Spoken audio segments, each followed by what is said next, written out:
This was last night's last minute drawing with that thing. A little bit left of these. I found some more this morning, thinking I was going to do them with these. This is what I found. These, I said these are 30-year-old, so or maybe more than 30-year-old. That's what I did with that one. I quite like that colour, but there's another one that's just brown. I could do it in that one, but I'm going to draw with, and I said this yesterday, a friend of mine was drawing with it. I've done quite a few with these kids' crayons. A friend of mine was drawing one yesterday, so I thought the paper's changed. I'm on to very smooth paper now, and it doesn't suit charcoal, so I'm going to, but it does suit these wax crayons, these little kids' wax crayons. They're propelling things. You can get them from, in fact, this is from Staples, if you know what Staples is, office supplies. So you can get these from anywhere, but they're great things to draw with. So, and I suppose in a way, with the topic of this video being about drawing, not using charcoal, not all the, you know, the amazing qualities that charcoal has and everything else. Not really about that. It's about drawing. And I'd seen something yesterday about how to get good at drawing, and was it yesterday or the day before? I did a video about, you know, how to get better and the art of getting better, and then I commented on it and said that I didn't agree with it, but there was, you know, certain things that we shared history-wise, and then someone said I was jumping on his followers, promoted. I wasn't doing that. The thing is that there are so many ways to do this, and when people come along and say this is how it should be, this is what you should do, it just winds me up, because there is no right or wrong way to do this. And if someone comes along and said this is the guaranteed method, this is how you should do it, the first thing I want to do is prove the opposite. That's me. With this, I mean, I'm not saying that everything in life, but with this, and because that kind of thinking has stopped so many people from doing it, because I can't do it that way, therefore it's the talent thing. Somebody said to me yesterday about talent. I'm going to draw this lady here, by the way, which is probably an ideal charcoal candidate, but not necessarily one of these things. You're going to end up with a bit of floating head sort of malarkey with it. I mean, I did this girl from a similar pose from the side, and it's atmospheric and all that sort of stuff. I don't know if I've put her away by now. I probably am. Here we go. So it's all about the atmosphere. You know what I mean? I won't be able to get this with one of these. I'll try, but I won't be able to do it. But anyway, so yeah. So the drawing thing, right? Hang on a minute. Let me just get this. You see what I mean about these things? They float. You can't even see it, can you? I'll have to put some. Let me alter the aperture on there and stop it down a bit. It might be. That's rubbish, that, isn't it? That's too much. I'll leave it there. I want to say drawing, the learning to draw thing. I think the learning to draw starts with one question: what is drawing? Somebody said yesterday that here's a painting I did with no drawing, but everything's drawing. You know, he's drawing with a brush. You know, he just thinks that, like everybody, that drawing is about some kind of linear outline process. But that's the thing. That's, to me, that's what it's not. But that's to me. So I think the first thing I'd say before you sort of pick up a pencil and just doing the traditional, this is drawing, this is outlines and whatever else, this is where I've seen everybody else draw. Before you start doing that, ask yourself I'm assuming that you've evolved to a certain point where the question can be relevant, because to a lot of people it won't be, whether it's a maturity thing or whatever, but to a lot of people it won't be. But let's assume that you can ask that question, and then you be careful how you define it, because the way that most people would define it would be, and as I've said before, it's what I did when I started doing the charcoals. You go and find people that draw, or you may have been inspired by someone that whose work you've seen. You think, oh, wow, I'm going to do that.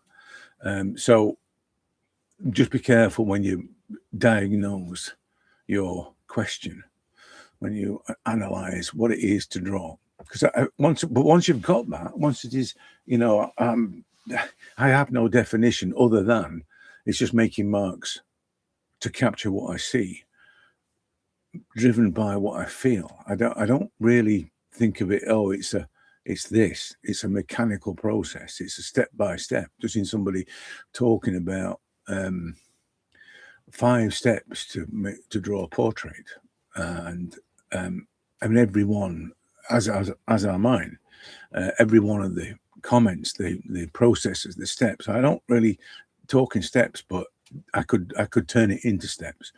But every one of those steps are a product of that person's experience and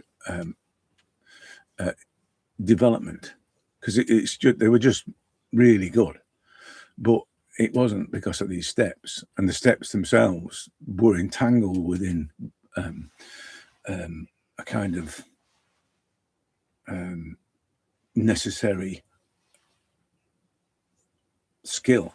They had elements within them that could only be there from thousands of hours of practice, but they weren't referred to as a component in the success of this step, which is the problem. That's the problem. I mean, it's the teaching your kids to drive thing. I've said this before about, you kind of get into such a habit with doing that. You think, well, everybody can think like this.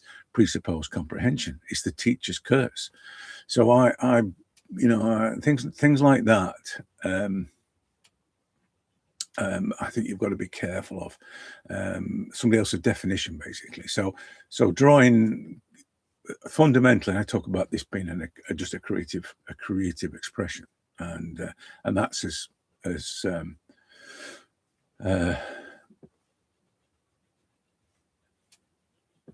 I suppose that's my way of breaking away from the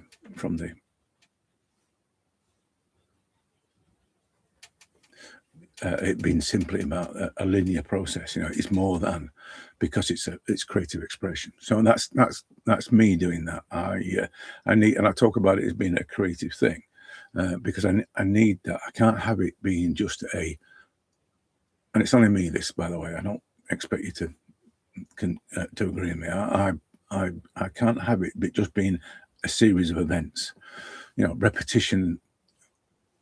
This is a result of regular repetition, kind of thing. I can't have it being that. I need it to be more than that. So the by the way, this just going back to the using the crowns, and this is me. I'm not telling you how to do it, whatever. This is just me. My evolutionary approach to this. Finding the anchors and then defining the shapes thing. As you can see, it suits the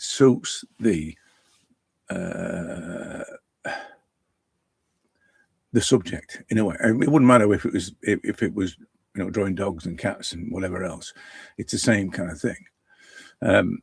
But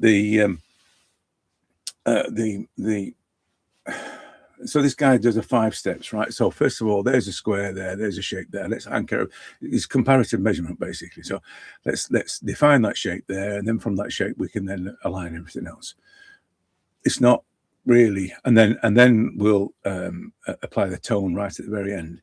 The problem is with it is that shapes are defined, or form is given to shapes with tone and with light. Light creates form. And to expect yourself to be able to see forms as a linear thing, back to the regular definition of what drawing is. It's a linear explanation almost. So to expect yourself to be able to do that, it's a big ask. It's a big thing. To be able to, and some people can do it, and they can do it really well because they've done it 1,000,000 times. That's why they can do it really well. And but to expect yourself to actually put a line around things, to identify the extremities of a shape in purely linear form, when you see in tonal, you don't see lines. You see tones. You see light affecting the shapes. That's what you see. And ideally, if you can draw that, you can find that. And this is the other thing about, you know, these. Well, both of those yesterday's, but this sort of thing and this sort of thing, both of these from yesterday, they're all explorations in shape identification. They're not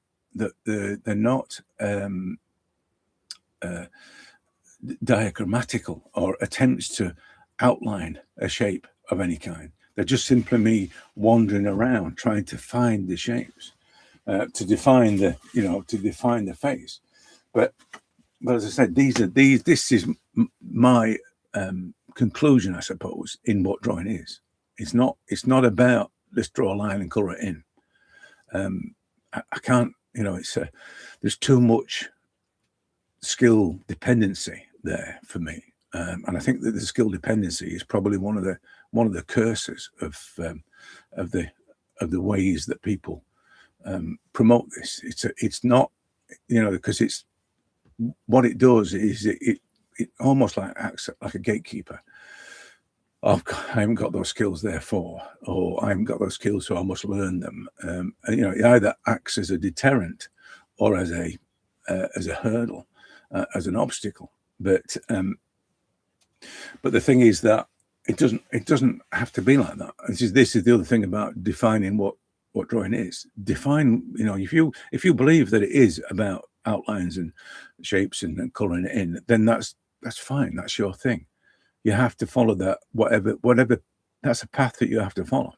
So you're going to have to, learn to do it, so to speak, whatever that learning is. And the majority of the time, it's based in repetitive practice.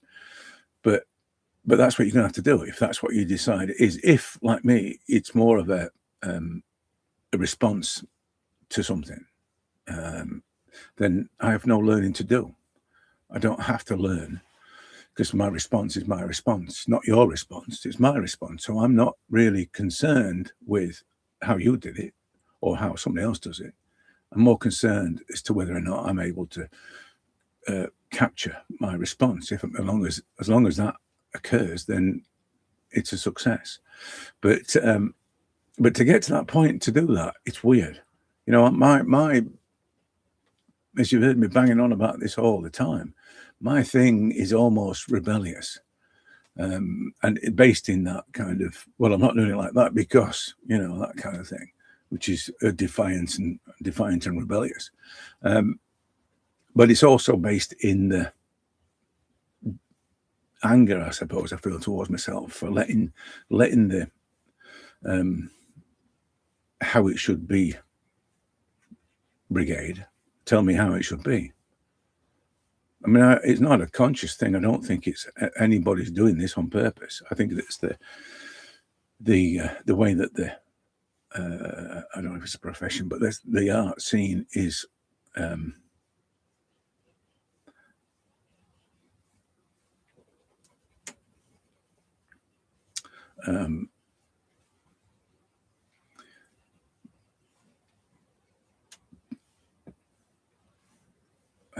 what's the word I'm looking for? It's just the way the art scene is perpetuated. This is how it's always been done. I mean, how many times have you heard that? How many times? Let's do it like the masters. Even down to the desire to copy how a master painted. What's all that about? Why is it that we should perpetuate how other people did it? I mean, it's great that people did it the way they did it, but I don't want to do it the way they did it. I can't, can I? I mean, if I'm talking about it being a personal response, then that's what it has to be, but regardless. Just as, hopefully, these grandmasters, their work was their personal response and not just some mechanical exercise, which I think it might have been in some cases, but that's probably the nature of the beast. There's times when that has to be so. If you want to kind of make a living or whatever, or please your masters, I suppose they had to do what the masters want them to do. And if the masters were pretty much fools and unable to understand the greater meaning of art, then you're pleasing a fool, which is probably what most of us did and have done in the past. But that's the I suppose that's the beauty of what where I come from with this. I don't have to please anybody to do this other than myself. So is that the first step? Is that I want to draw something, but first of all, I've got to accept that this is for me, not for anybody else. That's the first thing. This has to be my journey. Has to be my definition of what drawing is. Is that the first thing? Just to please yourself. I think artists generally are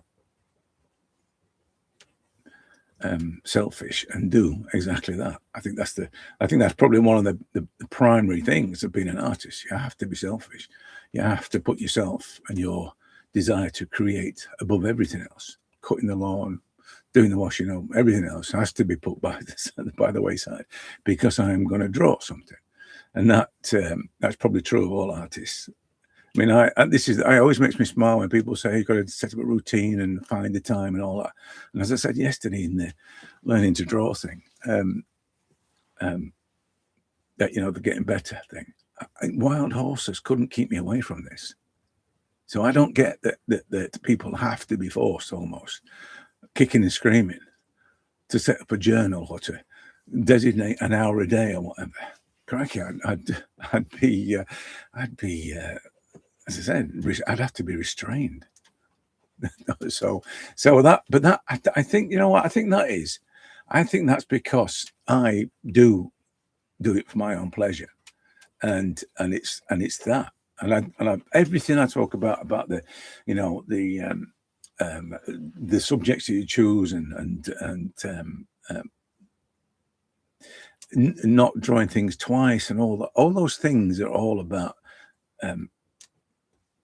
reinforcing that selfish pleasure.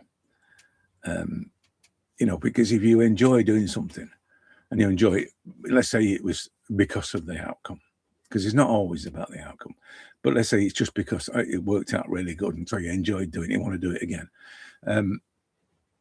It's inevitable. You're just going to keep doing it, aren't you? And you're going to get better at expressing your response. You're going to get better at that. So all the skills stuff is taken care of. It just happens. It may well be the repetition of you keep doing it, but it's not deliberate repetition. The trouble with deliberate repetition, or practice as they call it, is that it's not doing it. You know what I mean? That's if I was to say why I don't use a sketchbook. I don't use a sketchbook because it's not, unless I was doing it for real in the sketchbook. But I don't use a sketchbook because it's too small. You know what I mean? And it's a sketchbook. Even though I put my drawings away after I've done them, it's still a sketchbook. And to me, a sketchbook has a particular purpose. But to many, it's just a place where they can keep their drawings. So, that's fine. But as I said, I don't keep a sketchbook because of the idea that it's not doing it for real is kind of a thing for me. I need to do it for real. This is not. It's pretend. In a sketchbook, it's not doing it for real. I'm pretending. I'm going to do it for real in a bit. You know what I mean? And so it's as I said before. These are my peculiarities, and not necessarily the right way to do it. I don't think they're the right way to do it at all. The right way to do it is to find your way to do it. That's the right way to do it. But that you can't do that unless you've decided what it is that you're doing and how you're going to do it. And I have no problem if you say, I don't think there's any problem in you saying that I want to do it like everybody else does it. I want to draw, the outlines. I want to follow the routines that people set out. There's nothing wrong with that. I just think it's like everything else in life. You just got to be aware of the situation you're in, not blindly following it and thinking that's how it should be. Because there are lots of problems with, well, they're not problems, but the things about, I just can't get the line right. I saw somebody yesterday that was drawing a face of portraits, and they asked for advice from one of these groups, and they got loads of bad advice. And it's not for me to say I'm not gonna, because I'd only start arguments and things, you know. But one of the key things was that this is the traditional kind of drawing thing. The key things was that they left the tonal values to last, you know, and it was fundamental in the shaping of everything, you know, in the eyes are in the wrong place or whatever it is. The fundamental problems were that they'd never considered the tonal values or the tonal shapes, because they're not just about the value. Sometimes at the early stages, it's not about values. It's about the way that you define the shapes. As I've done with this, it's all been about the shape identification and the shapes and their relationship to everything else. And then gradually the tones, as you can see, the tones then start to become more dominant as they say that sort of thing there. They become more dominant. And but that, as I said, that's many times that's my way of doing it. But this person had got this problem of their following a more traditional route of outlines, which are then coloured in. But as I said, if you choose to do that, if you choose for want of not knowing, rather than more than anything else, just having not considered that, hang on a minute, is this what is drawing to me? What is it that I'm trying to do with it? I mean, that what I'm trying to do with it is another question. But if drawing is the first thing I'm going to learn to draw, what define drawing? And I'll go back to the, you know, in the workshops we do the reset thing, you know, find me 100 portraits. If you're drawing portraits, do that. Find 100 portraits, and whether you like them or not, find 100 portraits, things that are being defined or designated or described as portraits. Do that. Find out what really, how, I suppose, portraits are represented, if you think that that's important. Because one of the things that you may not be that kind of person that needs that. I think everybody needs to question what it is they're doing. I think and why they're doing it. I think that's a fundamental. I'm a bit lazy in that respect, because I'm completely oblivious to what's happening. I just like doing it. I like the adrenaline and the stimulus and all that sort of thing. So I just like doing it, which is probably why I like doing the lives, because I feel that there is, you know, an element of excitement about it. As I say, this is a bit of an adrenaline rush thing, but that's as complicated as it gets for me. I just like doing it. I want that simplification. I don't want it to be I'm trying to achieve this, that, and the other, because I'm not trying to achieve anything. I'm just trying to let my thing happen. That's the thing. And once you get to a point where you see that if you like doing it, because you're kind to yourself, so we say, you'll keep doing it, and all of a sudden the manifestation of your response just happens. And that you want to be in that. I said yesterday about it's like breathing. You want to be in that position. You want to feel as though it's effortless, because that's when art, creativity, whatever you want to call it, occurs. It doesn't occur in effort. It's not. It's the effort is getting to the place where it becomes effortless. That's the effort, but it doesn't happen from effort. You can see. When I look at I've said this before. I look at somebody's portrait of a female reclining, and all the folds on the fabric are all perfectly molded, as if made out of plasticine. When I look at that and I can see the effort that is taken to do that, it loses all its appeal. This is, and I know people quote Sargent so many times, it seems a bit trite to say it now, but if you look at the fabric and the way he describes fabric, it appears effortless.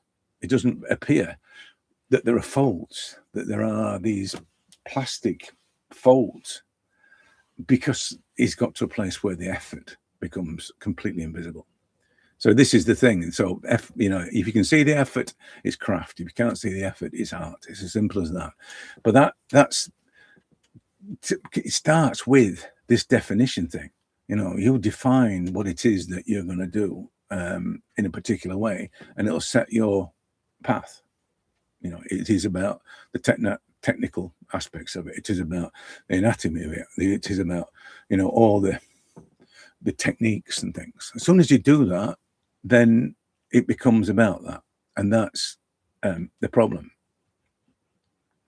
That you've designated craft or whatever as the denoter of success, and that's when you start to have to follow through with that.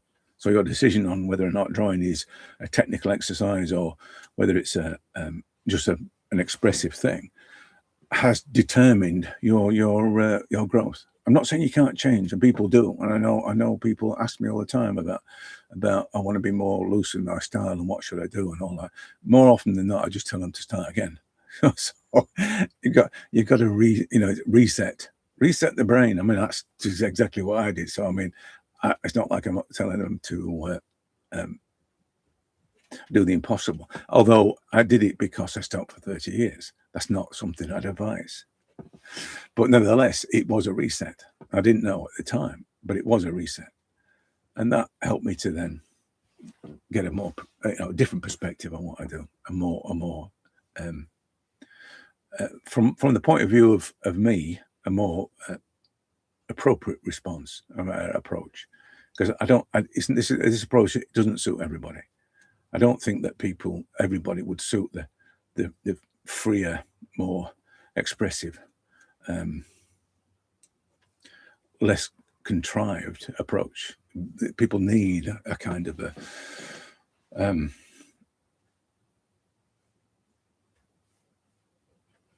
yardstick kind of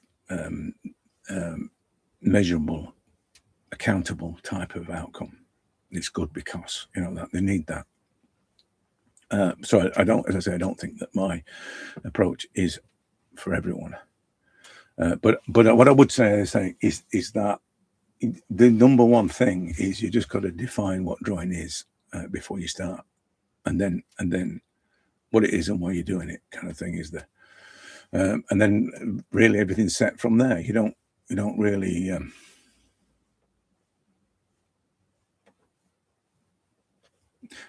just need to, if it is that you want to do a technical approach, everything falls into place. You can find all the reference materials, you can find all the artists that are willing to help you to do that. It just falls into place. If it's just simply about expressing your own creativity, then again, it all falls into place. For me, the latter is a kind of route. It's a less restrictive route. Not that you couldn't be creative doing it the more traditional way. I'm sure you can, but doing it as just purely as a creative response, or treating it as a creative response, it just that you can do no wrong. Let's put it that way. You can't fail at doing that. And if as like me. So my creative response is the thing, but if like me, it manifests in a realistic way, then you kind of get best of both worlds.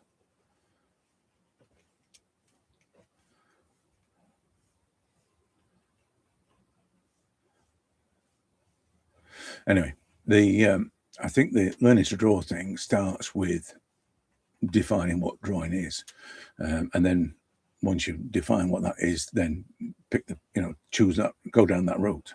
So, and that's really it. I would say that finding lots of, if it's portraits, find lots of drawn portraits, find lots of drawn portraits, and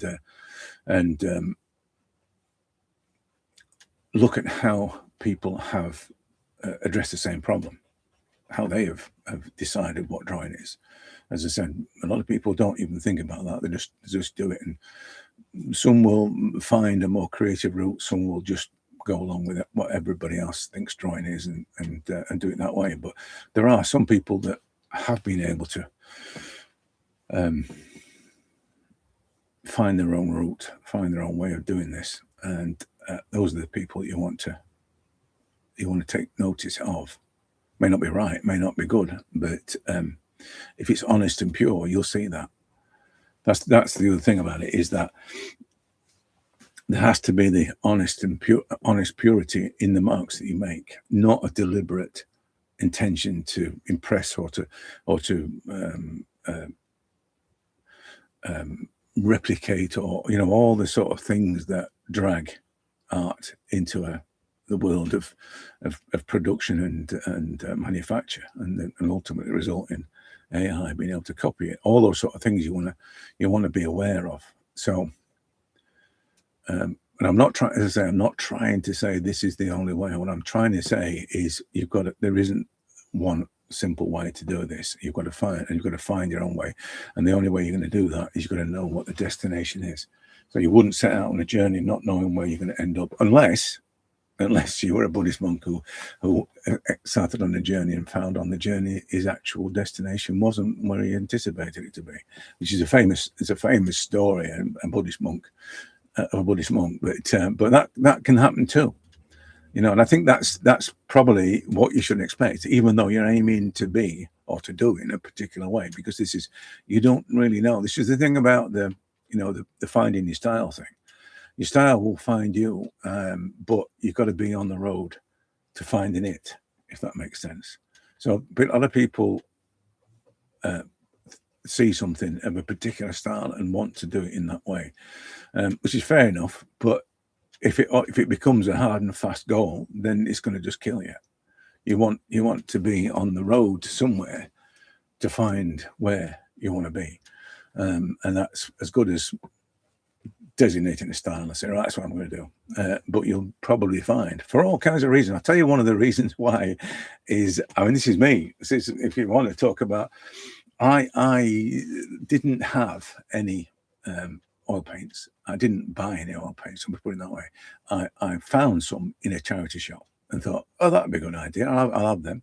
Didn't use them to start with, and they were knocking about. And then when I had the urge to paint, I just got them out. So I was not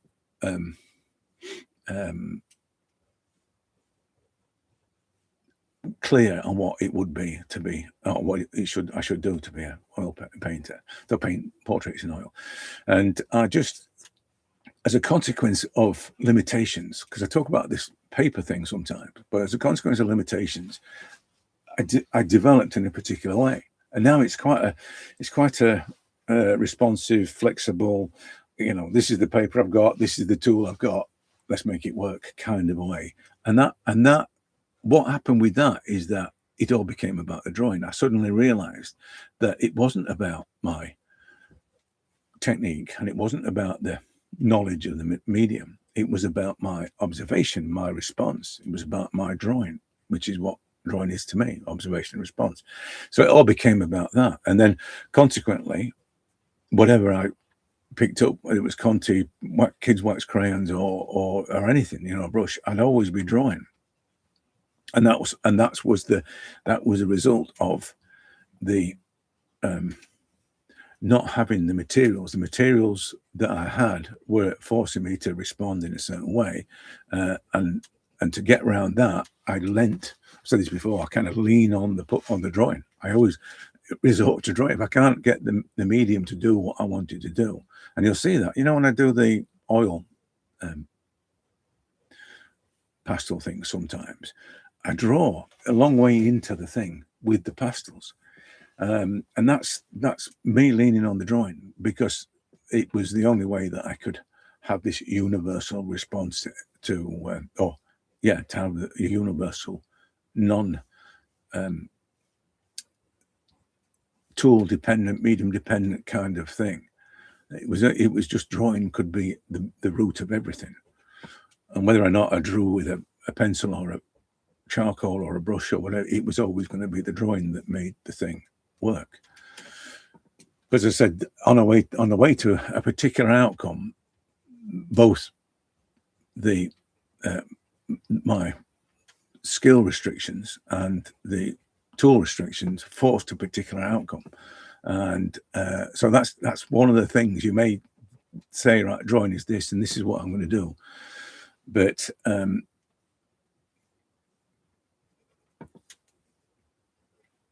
things may conspire to produce a different outcome, and that again is back to the what is drawing definition thing, because at some point when that happens, and I had this with paper, so I did those. You might not have seen these early drawings, and the paper was just breaking up, and I got all this weird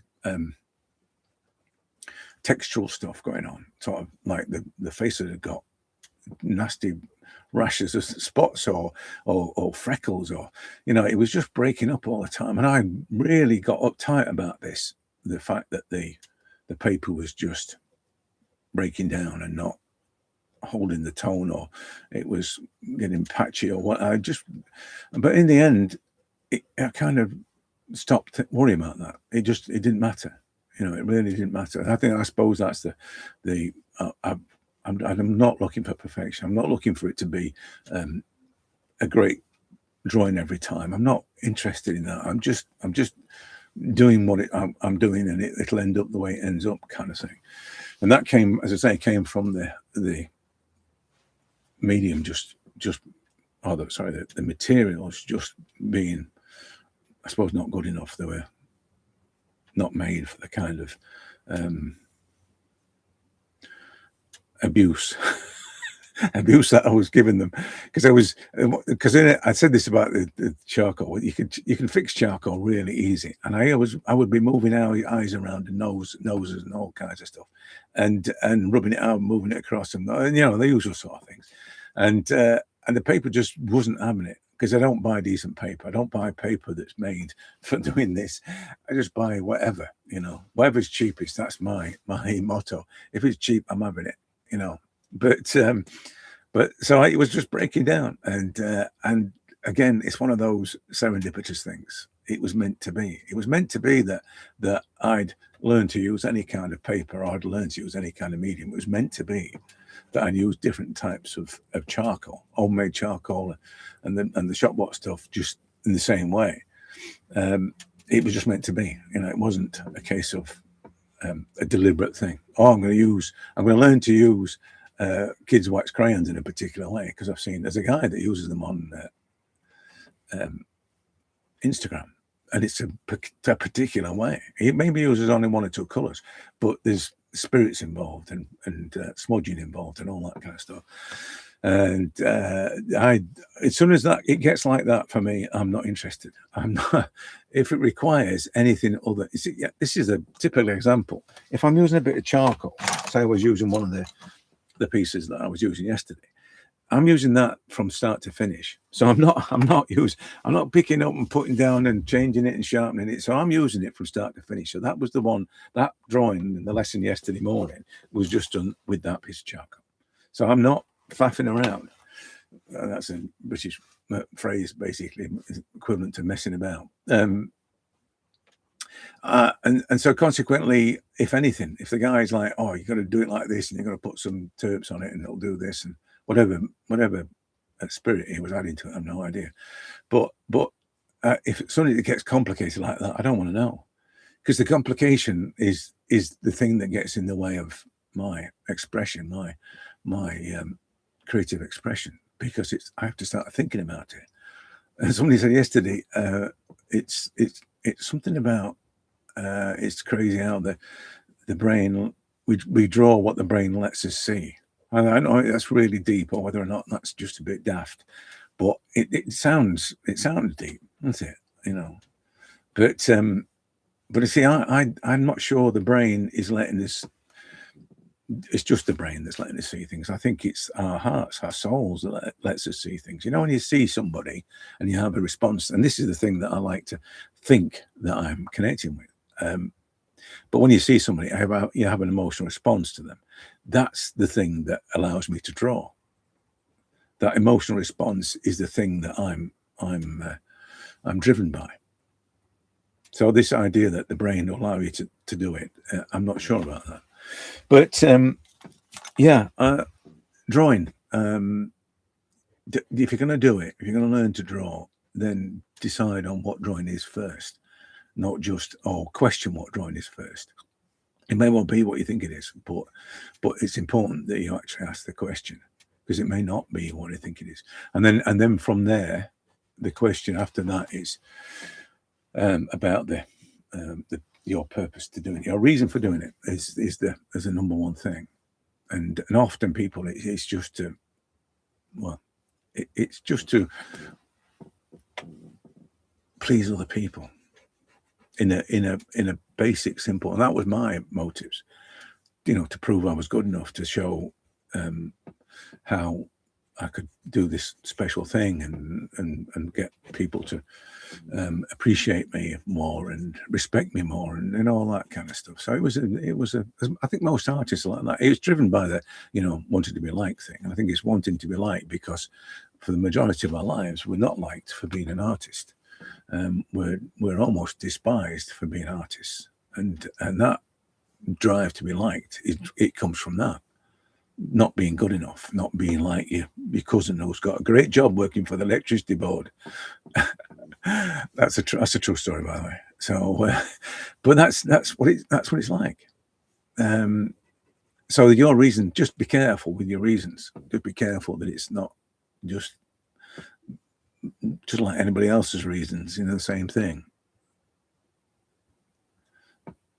Anyway, I've just about done with this.